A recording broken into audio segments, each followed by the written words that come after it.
Assalamualaikum adik-adik. Kisah kita kali ini berasal dari hadis Nabi yang diriwayatkan oleh Abu Hurairah. Beliau adalah salah seorang sahabat yang terkenal karena kesalehannya dan ilmu agamanya yang mendalam.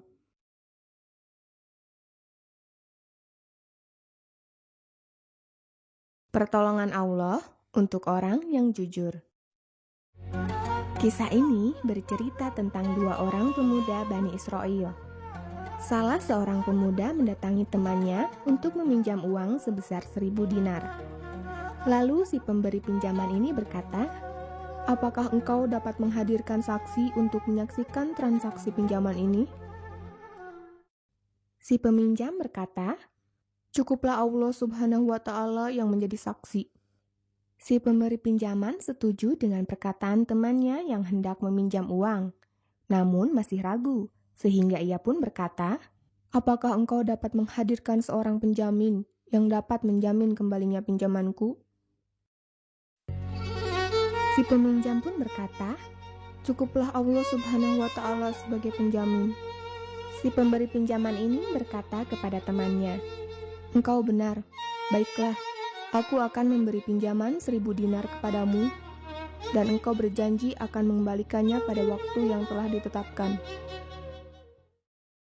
Tak lama setelah peristiwa itu, si peminjam uang berkelana menyeberang lautan untuk mencari nafkah. Akhirnya, tiba waktunya yang telah disepakati mereka berdua untuk pengembalian hutang.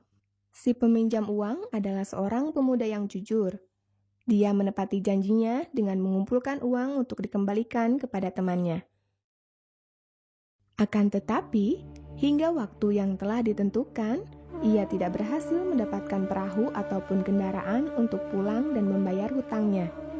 Akhirnya, dengan ketulusan hati dan kejujuran, ia pun mengambil sebatang kayu lalu melubanginya dan memasukkan uang tersebut disertai catatan untuk temannya.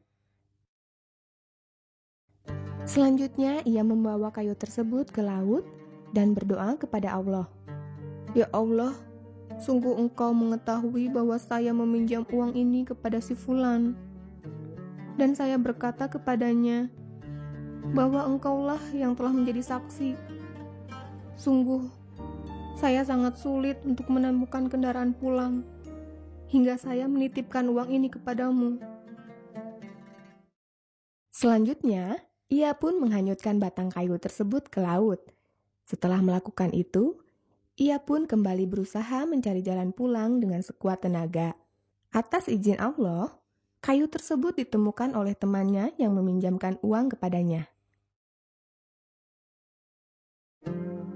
Kayu tersebut dibelah oleh si pemberi pinjaman untuk dibuat kayu bakar. Ketika dibelah, muncullah uang sebesar 1.000 dinar beserta catatannya. Akhirnya, tahulah ia bahwa temannya tersebut tidak ingkar janji dan berhasil membayarkan hutangnya kepada dirinya. Akhirnya, setelah beberapa lama, si peminjam uang ini pun dapat kembali ke kampung halamannya. Ia langsung menemui temannya, sekaligus menyiapkan uang 1.000 dinar sebagai pengganti. Ketika bertemu dengan temannya yang meminjamkan uang, si peminjam berkata, "Maafkan aku, wahai sahabatku. Aku telah berusaha keras untuk memenuhi janji kita, untuk membayarkan hutangku pada waktu yang telah ditentukan. Akan tetapi, aku tidak mendapatkan satu kendaraan pun untuk pulang ke kampung." Si peminjam uang pun tersenyum dan berkata, "Tidak usah engkau risau, sahabatku. Engkau adalah orang yang jujur dan menepati janjimu. Aku menemukan uang dan catatan yang engkau masukkan ke dalam sebuah batang kayu. Sungguh engkau telah berkata benar. Allah lah yang menjadi penjaminmu." Demikianlah adik-adik akhir kisah ini. Hendaknya kita selalu berlaku jujur dan menepati janji. Apabila kita jujur dan menepati janji, Allah pasti akan membantu kita. Insya Allah.